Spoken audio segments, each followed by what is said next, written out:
If you're a real estate investor and are wondering how to raise and leverage private money to make more profit on every deal, then you're in the right place. On Raising Private Money, we'll speak with new and seasoned investors to dissect their deals and extract the best tips and strategies to help you get the money, because the money comes first. Now here's your host, Jay Conner.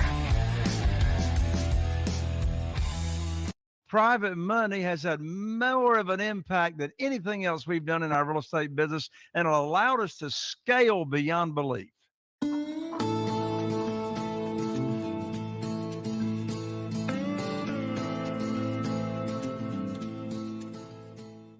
Welcome to the Mastering Real Estate Podcast. This podcast is for real estate investors and professionals looking to take their real estate game to the next level. Each week, I review the industry's leading real estate books and break down the main lessons that you can apply to your life and business. Then, every other week, I review my own personal lessons learned from flipping over 100 houses and being a full-time real estate investor since 2018. Stay tuned each week so that we can all become masters of real estate together.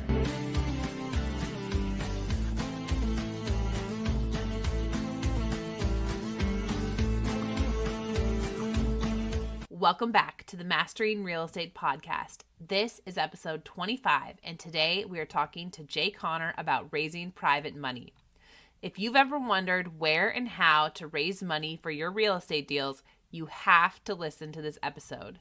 Jay gives us the ins and outs of how and why to raise private money, and this episode is a literal gold mine of great information. I'm your host, Maura McGraw. I've been a full-time real estate investor since 2018. I've managed over 100 flips, founded and grew a real estate investment firm, and I am now a licensed real estate agent in Alabama. And I live and work in the real estate industry every day. Before we jump into the interview, let's learn a little bit about Jay. Jay Conner began investing in real estate in 2003, initially relying on traditional bank financing, which required large down payments, fees, and personal guarantees. After the 2008 market crash, his banker cut him off, forcing Jay to explore creative financing methods like subject to and lease options. During this challenging period, Jay discovered private money lending and developed a system to attract private funds for his deals. He refined this system over several years, securing $250,000 from his first private lender and raising over $2 million within months. Jay's innovative financing strategy has transformed his business, consistently generates seven-figure profits annually, and with efficiency and automation he's incorporated, he now works less than 10 hours a week, enjoying both financial success and personal freedom. Okay, Jay Conner, welcome to the Mastering Real Estate Podcast. I am so happy to have you here today. Maura, thank you so much for inviting me to come along. I'm so excited to be here to talk about my favorite subject that I'm so passionate about. And of course, that's private money. Why am I so excited about it? Because private money has had more of an impact than anything else we've done in our real estate business, and it allowed us to scale beyond belief. I am so excited to hear all about this. I've used private money a little bit, but not nearly to the extent that you have. But before we hear all about private money, I want to know a little bit about you, about your background, where you grew up, how you got into real estate, and how you found yourself focusing on private money. Sure. I was raised here in eastern North Carolina in a very small market. Morehead City, North Carolina has only got 8,000 people. My total target market here in two counties has only got 40,000 people. So we're right here on the beach near Atlantic Beach. Over there on the island is a resort area that we live in. How did I get into this? I grew up here, and I actually grew up in a family of people that helped other people get and own affordable housing. My father, Wallace Conner, who's actually 91 and a half, he'll make sure the half, he's 91 and a half years old right now. And he's still wheeling and dealing. He's doing a development right now. He's building 350 houses in a development near where we live. But anyway, at one time, his company was the largest manufactured housing or mobile home company, if you will, in the nation. Oh my gosh. And so his company actually helped over 100,000 families own homes over the course of that career. So I grew up in that environment, in that business. In the early 2000s, Maura, the industry, mobile home industry, fell out of favor with Wall Street. So pretty much the consumer financing for that product went away. And so today there's hardly any mobile home dealers or manufactured housing dealers. And in 2003, we wrapped up and closed that company. I knew if I ever got out of mobile homes and manufactured housing, I knew I wanted to get into single family houses. And that was because for years I'd sell a single wide mobile home and I'd try to make $3,000 profit on that. But we had good friends in the early 90s that flipped a house and made $30,000 in less than 90 days. I said, I like 30,000 better than 3,000. So I'd already decided if I got out of mobile homes, I was going to get into single family houses. So we started in 2003. From 2003 until January of 2009, we use traditional funding for our deals. Conventional, what does that mean? That means you go to the bank, get on your hands and knees and put your hands underneath your chin and you raise up your skirt so they can see your personal assets and your financial statement and see what you got and decide if they want to loan you money. So that's what I did the first 6 years, 2003 to 2009. And things changed abruptly for me in January of 2009. And since that time, we haven't used any traditional funding. I'll tell you that story in a moment. But fast forward, as of today, we've rehabbed and renovated over 500 single family homes here in the local area. And we also work with other real estate investors on raising private money and that kind of thing. But anyway, that's how we got started. Amazing. I'm very similar to you. My father was in it. That's how I learned about it. But that's an incredible story. And I'm interested to hear in a second here how the financial crisis really shaped your journey. Let's tell the audience a little bit about some of the things you have going on, because you have a lot of stuff going on. You have your Private Money Academy, you have your podcast, you've written a book. Could you just tell us a little bit about, we've learned where you came from. Let's hear a little bit about what you have going on today. Sure. Friends and colleagues of mine and my wife, Carol Joy, was just encouraged me for years and years to get your book out, get your book written. So I finally finished it. The name of it is Where to Get the Money Now. Where to Get the Money Now. Actually, this is what it looks like. But anyway, the subtitle, and this, by the way, this is not an ebook. This is an actual book. Believe it or not, the United States Postal Service is still in business. I'll give this to your audience for free, just cover shipping. The subtitle is How and Where to Get Money for Your Real Estate Deals without relying on traditional or hard money lenders. My world of private money is not hard money. We're not talking with brokers. But anyway, yeah, this lays out exactly step by step how I was able to raise $2,150,000 in private money without ever asking anybody for money. We'll talk about how I do that. But so I've got my book. They can pick it up for free at Jay Conner. I'm an ER, by the way, not an OR. Most of us Connors are ORs, but JAYCONER.com/book. I'm glad to autograph it and send that out. And then a couple of years ago, we started our monthly membership. We have hundreds and hundreds of Private Money Academy members. I go live on Zoom twice a month with the membership, talking about how we raise private money. But I tell you the thing I'm most excited about, Maura, I just released this. I just released and launched the Private Money Challenge. So that is a 7-day challenge where I come on 15 to 20 minutes a day, 7 days in a row. So it's very digestible, consumable information, actionable items on how to attract private money without ever asking for it. And so I invite your audience to join me at www.privatemoneychallenge.com. And we really dive deep into it there.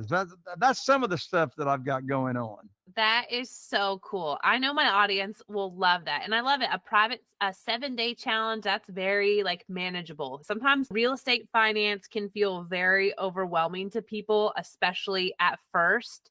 So making it accessible and easy is a really important hurdle for most people to get over when they first get into real estate. So I don't want you to have to give away all your secrets. I know that we're going to link everything below. People will get your book, but if you could just tell us a little bit about your process and how you raise private money, how you use it, what's just a little bit that people can learn about, and then maybe they can go farther. So first of all, here's what's really different in this world about getting funding for your real estate deals. The traditional way to borrow money is you go to the bank like I did for the first 6 years and you apply. You provide financial statements. They pull your credit. The bottom line is they make the rules. The lender makes the rules. But here in this world of private money, guess what? We make the rules. That's one of the biggest challenges for new people to get their mind wrapped around. We're not asking for a mortgage. We're not applying for a mortgage. We are offering a mortgage. So how is it that I've got 47 private lenders, $8.5 million of private money that we use from project to project, and I've never asked for money? Here's the secret right here, Maura. I put on my private money teacher hat, which says private money teacher, and I simply teach. I lead through education what private money is. And when I first started raising private money back in 2009, I raised the money only through my own network of connections. Here's what's interesting. All 47 of our private lenders never heard of private money. They never heard of self-directed IRAs and how they can use their retirement funds to loan out and get returns either tax deferred or tax free. They didn't know any of that stuff until what did I do? I put on my teacher hat and started teaching, right, what it is all about. Now, desperation has got a smell to it, okay? Desperation's got a smell to it. And what I mean by that is if you, as a real estate investor, are talking with someone that you got a connection with, you go to church with them, you play golf with them, your kids are in soccer, your kids are in baseball, your kids are in football, wherever you see people consistently week in and week out, that's one first question you want to ask yourself. Where do I see the same people all the time? Because those are people you got connections with. Here's what's interesting. Not one of my 47 private lenders ever heard of self-directed IRAs. They never heard of private money or private lending until I told them about it. Now, here's what I mean by desperation has a smell to it. If you're talking about private money and your program, I say just duplicate mine. It's in the book. I teach it in the Private Money Challenge. Just duplicate my program. But what's the interest rate you're going to pay? 8%. I've been paying 8% since 2009. I don't care what the interest rate market's doing. We make the rules. That's what I pay. So we pay 8%. We set the length of the note, the frequency of payments. We set all that. And so we teach it. And then they tell us how much they've got to invest. Here's part of the secret sauce. We separate, this is critically important. We separate the conversation between teaching the program to a potential private lender, them telling us how much they have to invest, and then having a deal for them to fund. What's interesting, I never pitched a deal in my life. I did when I was borrowing money from the banks. I pitched deals all the time. But in this world of private money, I've never pitched a deal. And people say, Jay, how do you get people to fund your deals and you never pitch the deal and you never ask them to fund the deal? It's real simple. I'm going to give you the script right now. If I've got a new private lender and they've moved their retirement funds over to a self-directed IRA company at my recommendation, they're not making any money until I put their money to work. So you see, when they tell me they've got X amount of dollars, say I'm talking to somebody and they got $150,000, and let's say it's retirement funds and they want to get a nice high rate of return, they'll move that $150,000 to the self-directed IRA company that I recommend. And I'll say, I'm going to put your money to work pretty soon. Expect a phone call from me in about a couple of weeks. So here's the script. I call them up with what I call the good news phone call. And so I call them up, and let's say Maura is one of my private lenders. And let's say Maura has said she's got $150,000 to invest. Here's the script on the good news phone call. I call up Maura. I say, Maura, I got great news. I can now put your money to work. I've got a house under contract in Newport with an after repaired value of $200,000. Now, the funding required for the deal is $150,000. Closing is next Friday, so you'll need to have your funds wired to my real estate attorney's trust account by next Thursday. I'm going to have my real estate attorney email you the wiring instructions. End of conversation. The most stupid question I would have asked Maura is, do you want to fund the deal? Of course she wants to fund the deal. She's been sitting by the telephone waiting for the phone call for me to put her money to work. So that's why it's critically important to separate those conversations. That is brilliant. Brilliant. Thank you. I love it. Let me tell you how brilliant that is. I had to screw it up really good when I started out to get it right.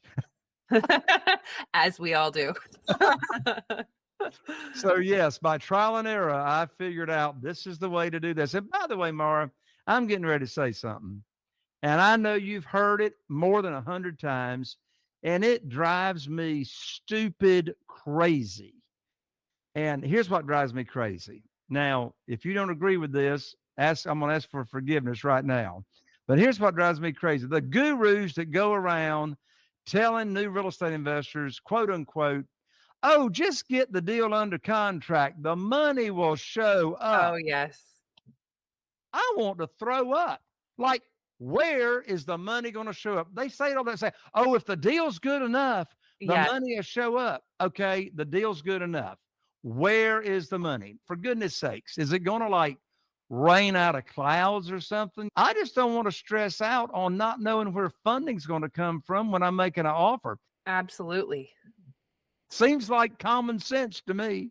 I know. That's so brilliant. And it's also so much easier for the investor. Absolutely. Yeah. I was a guest on a podcast not long ago, Maura, and the host and I were having this conversation. I said, I wish I knew why those people are going around the country saying, just get the deal under contract, the money will show up. He says, Jay, I can tell you why they're doing that. I said, why? Please tell me. He says, because they're selling a course on how to get deals under contract. And they're not teaching you how to get the money. Just get the deal under contract and the money will show up. Make me throw up. Very true. That was definitely true for me when I first started. That's what my first coach told me.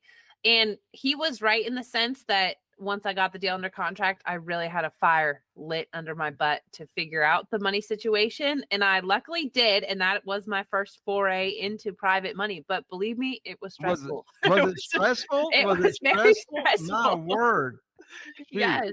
And how many more offers would you have made if you had another few $100,000 Probably waiting? several more. Probably several more. So this is absolutely genius.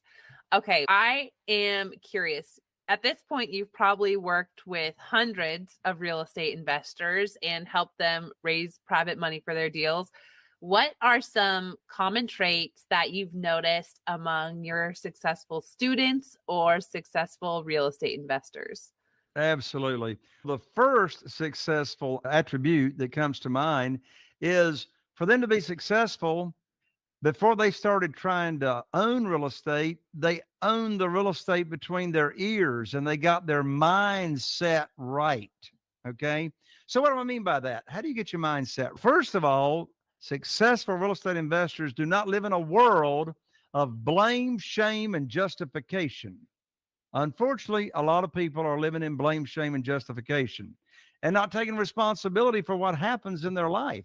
I love Jack Canfield's book, The Success Principles, which he has 69 success principles in his book. The very first principle is take 100% responsibility for everything that happens in your life. And I love his formula. His formula for taking responsibility is E plus R equals O. What in the world does that stand for? The E stands for event. So there's an event that happened in your life. All right. So the event that I just referenced was I got cut off from the banks, no notice. That's what happened in January 2009 when I called up my banker and I had lost my line of credit. And hey, look, no fault of my own. That's just what was going on in the world. And so that's when I put my program together and raised a couple of $1 million in 90 days and haven't missed out on a deal. So that was the event. The global financial crisis is going on. For goodness sakes, I didn't have anything to do with the global financial crisis. I didn't own Lehman Brothers and didn't have anything to do with that. Global financial crisis. That's the event. Now I'm cut off from the banks. I have no way to fund my deals. Unfortunately, most people are walking around in a world of a different formula, which is E equals O. Event determines your outcome, and you can't do nothing about it because I'm a victim instead of a victor, right? So that's how a lot of the world operates. But a successful real estate investor realizes E plus R equals O. I am 100% responsible, and I have the choice. Isn't that liberating? I have the choice as to how I want to respond to any event that has taken place.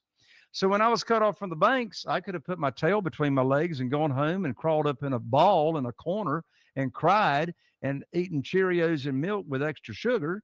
Or I could decide I want to respond to this event in a way that will make a different outcome in my life. So what did I do? I found out I was cut off from the banks. I sat here, I asked myself a question. Who do I know that can help me with my problem? And by the way, these people going around that saying every problem's an opportunity, I want to throw up. I didn't have an opportunity. I had a problem. I had deals under contract, no way to fund them. So I asked myself, who do I know that can help me with my problem? By the way, that question will help you fix any problem in your life, personal, financial, health, relationships, business, career, etc. So immediately I answered that question to myself. Jeff Blankenship, my good friend in Greensboro, North Carolina, was investing in real estate. I called him up. I told him what had happened.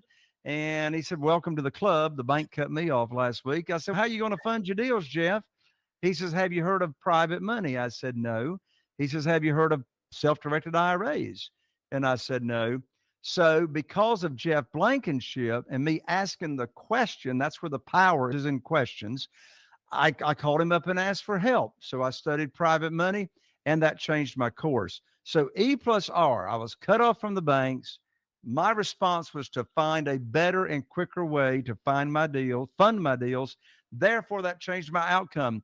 Our business, Carol, Joy, and my business, tripled in the next 12 months from being cut off from the banks, because now I have this better and quicker way to fund my deals. That's when all those foreclosures were going on.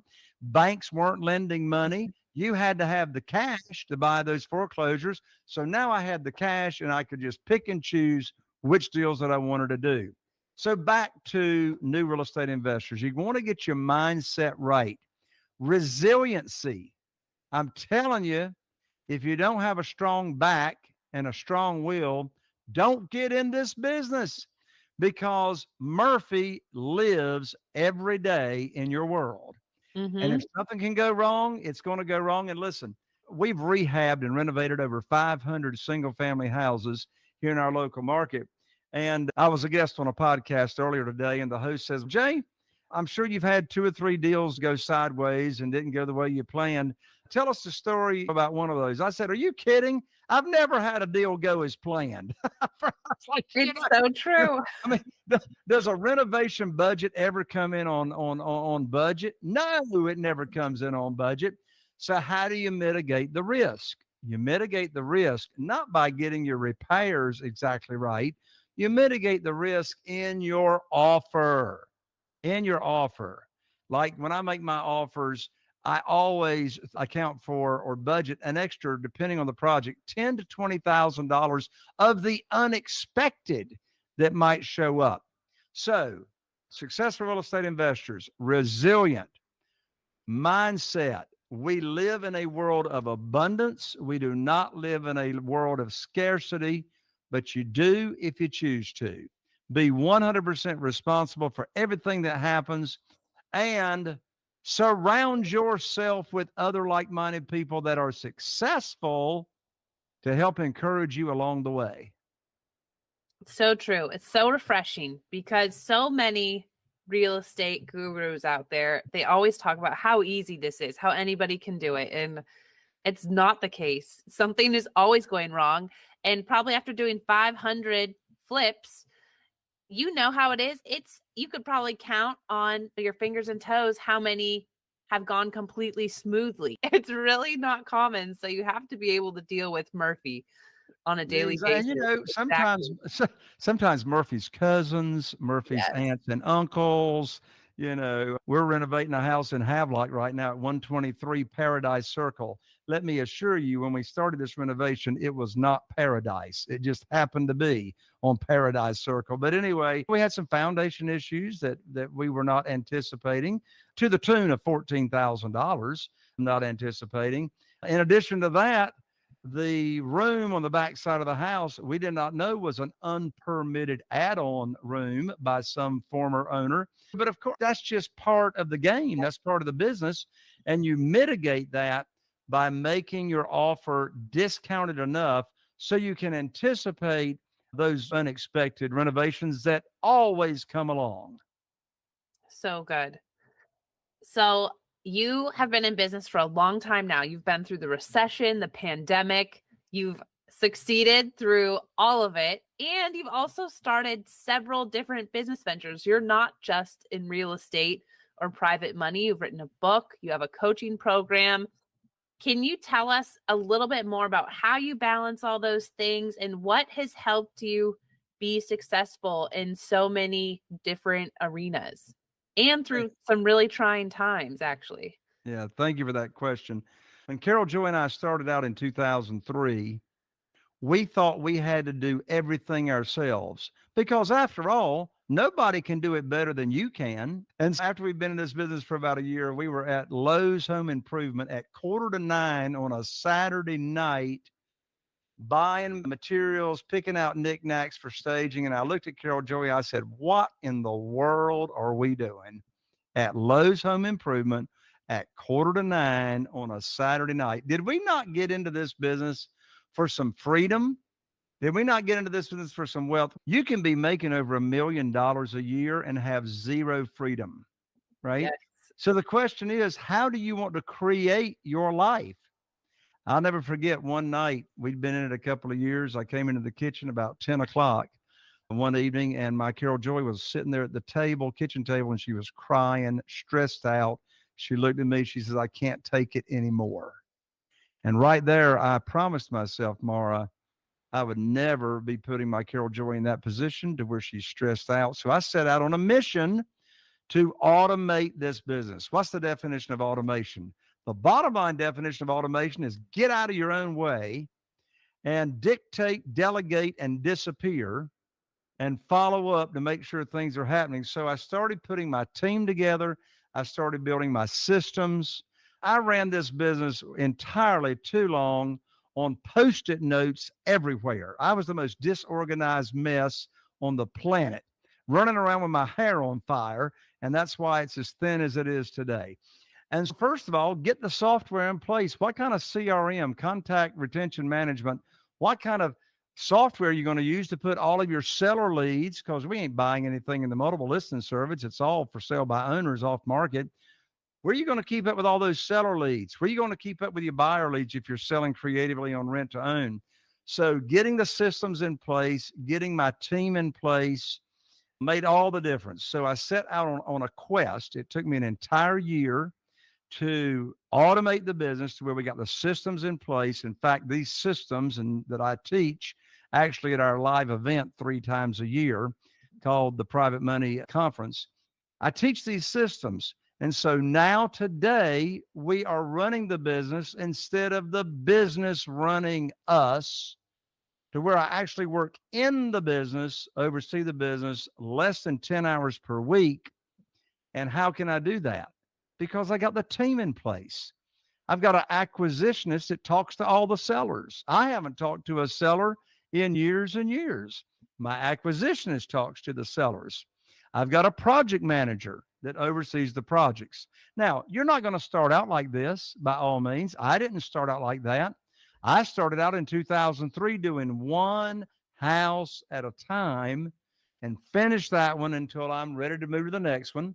So my first year, I only did 3 houses because I wanted to, learn some lessons along the way. And so then I started scaling my business. So that's how we evolved from having our hands in everything to stepping back to where you can really run the business. The most valuable way you can spend your time is working on your business instead of working in your business. I had an attendee at one of our live events a while back. I was talking about rehabbing, and they raised their hand. They said, Jay, I just want to let you know, I do all my own rehabs. I do all my own renovations. I do all my rehabs. I said, why do you do that? He says, because rehabbing my houses is like therapy to me. I said, son, anybody that rehabs their own houses needs therapy. So funny. That's so true. Oh my gosh. That is so funny. That is so great. Can you tell us, I love what you've done.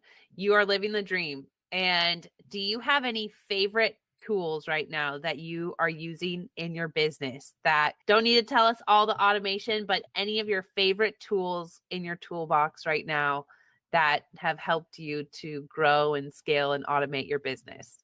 I mentioned it. My favorite, I've used other contact management programs, but I have a lady that turned me on to this program that she developed, and it's called reisoftware.com, reisoftware.com. Cool. And it's a little boutique company. She developed the software. Hardly anybody knows about it. I never mention it unless somebody asks, and you just did. But her name is Marla Harmon. She's a Christian, wonderful lady. And so I love the software. It keeps up with everything. And so if you're interested in checking it out, you can go to reisoftware.com. Just tell Marla that Jay Connor sent you, and she'll probably give you a waive the sign-up fee or whatever. But anyway, that software, our acquisitionist has been with us for 18 years. Her name is Kim. Because of the software and all the communication that we do in the software, Kim and I might say hello to each other once every 3 months. Wow. It's all communicating right in the software.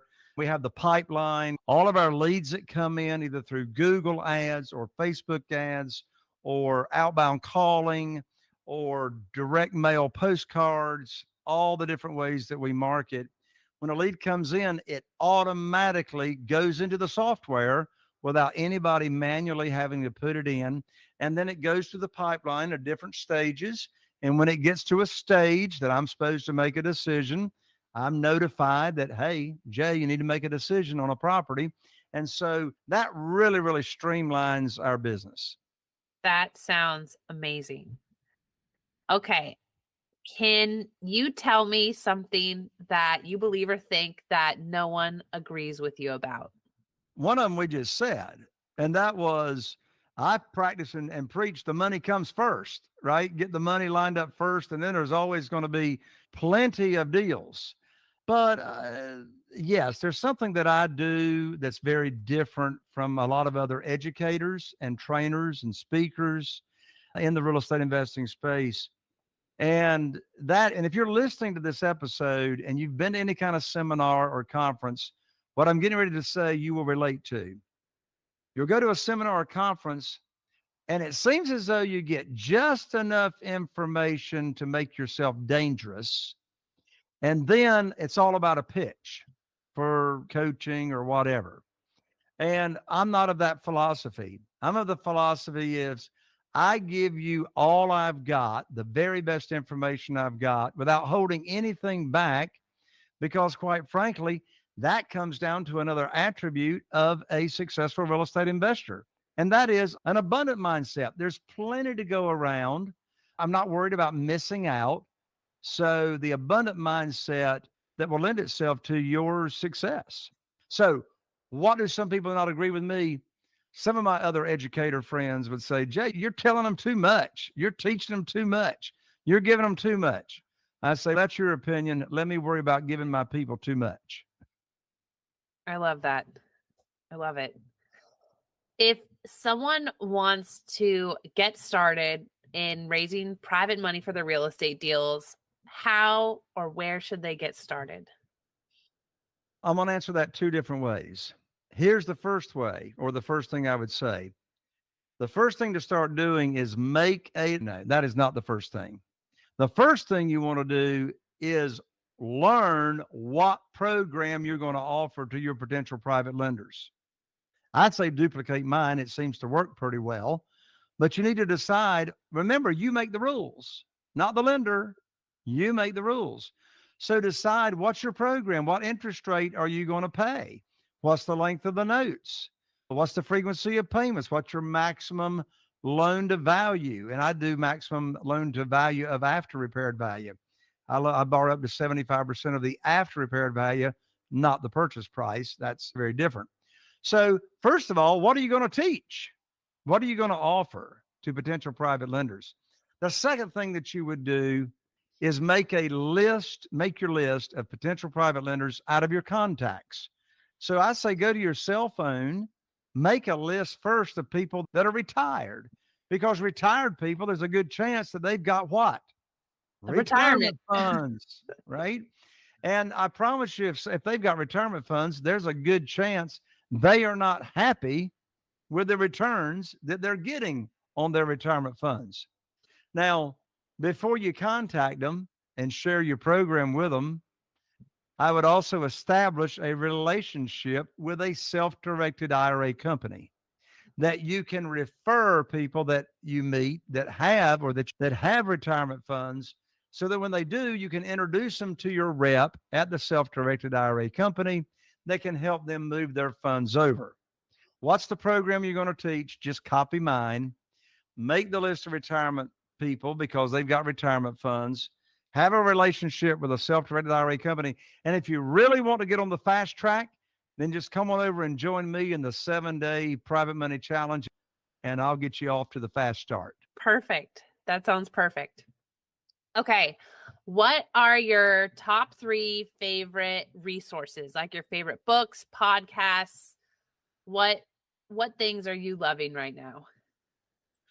My top 3 favorite resources. The first one I'll share is the book that changed my life when I was 24 years old. Now, this is in addition to the Bible. Of course, the Bible is the win all, have all, life-changing book. But in addition to the Bible, 24 years old, I was in a very dark place. It was not a happy time, and I was rock bottom.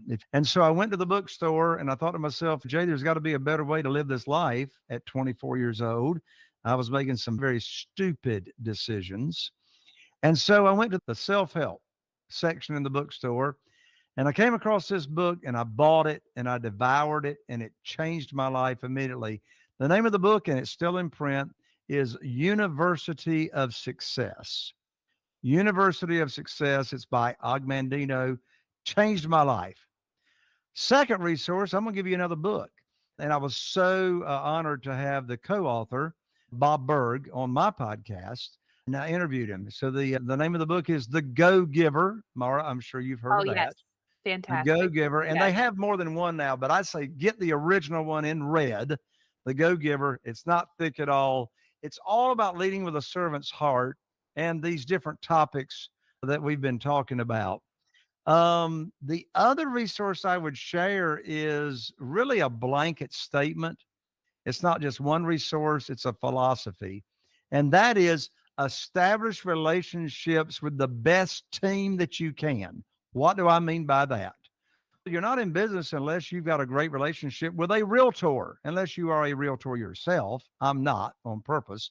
I've been using the same realtor for 19 years. 19 years, same realtor. We work together. His name is Chris. He pulls all of my comps, gives me my after repaired values on properties that we want to make an offer on. So your realtor is a very important part of your team. Secondly, establish a relationship with a real estate attorney. If you don't have a good relationship with a real estate attorney, you're not in business. And again, the worst time to be looking for an attorney is like the worst time to be looking for a private lender. And that's when you need one, right? So you want to establish these relationships first. If you're going to be doing any renovations, obviously you need a relationship with a home inspector to inspect your homes before you make offers. So again, the team, and if you're going to do any renovations, obviously you need a good relationship with 1 or 2 general contractors. So put the team in place before you need the team. Great advice. Those are 3 great recommendations. Okay.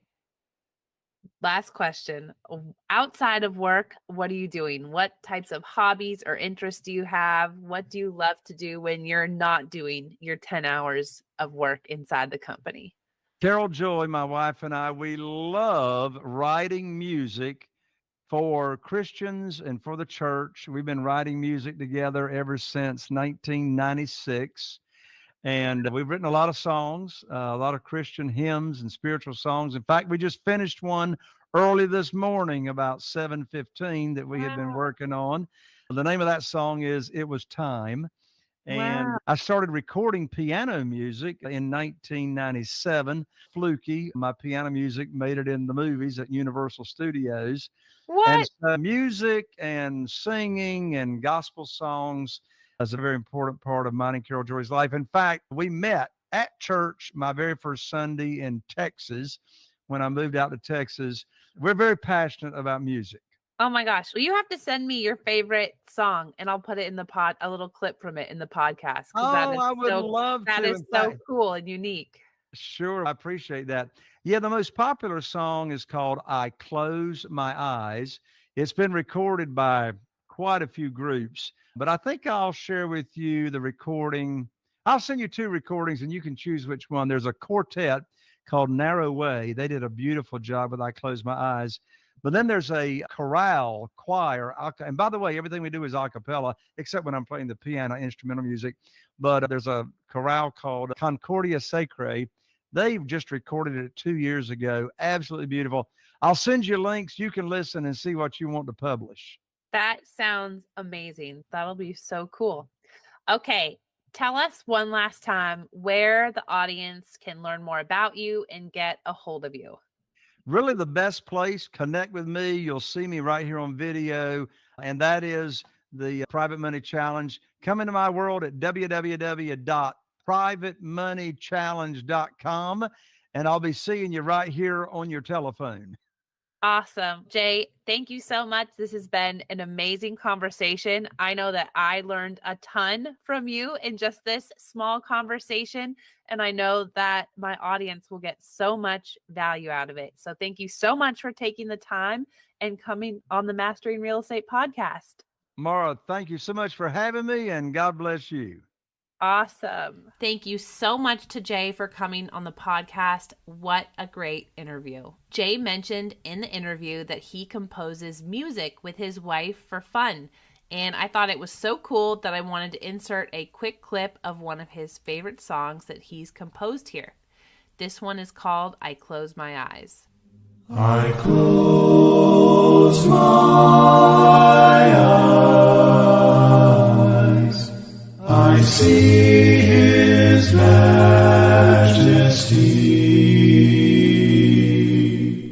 I close my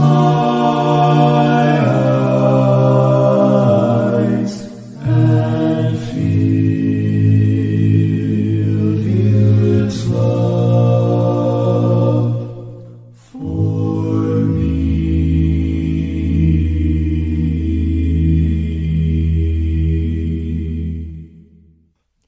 Thank you so much for listening today. This podcast is made possible by Duratus Properties, or My Real Job. Duratus is a real estate investment firm in Alabama, and if you are a real estate professional located in or around the Birmingham, Mobile, or Baldwin County areas, we would love to connect and work with you. Despite the crazy interest rates these days, we are still always looking for properties to buy, and we want to expand our network of business partners. So feel free to send me an email at maura@duratusproperties.com or fill out any of the forms on our website, duratusproperties.com, so that we can connect. Right now, we are actively looking for more properties to flip and add to our rental portfolio, so keep us in mind. This concludes today's episode. Thanks so much for listening. Come back next week to learn about residential assisted living with the legendary Isabel Garino.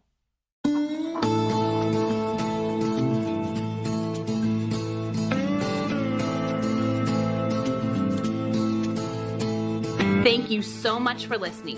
Make sure that you are subscribed to the podcast and leave us a rating and review. We are a new and growing podcast, so every rating, review, and share helps immensely. Also, make sure that you're following us on YouTube and social media. You'll get a lot more behind the scenes and content there daily. See you in the next one.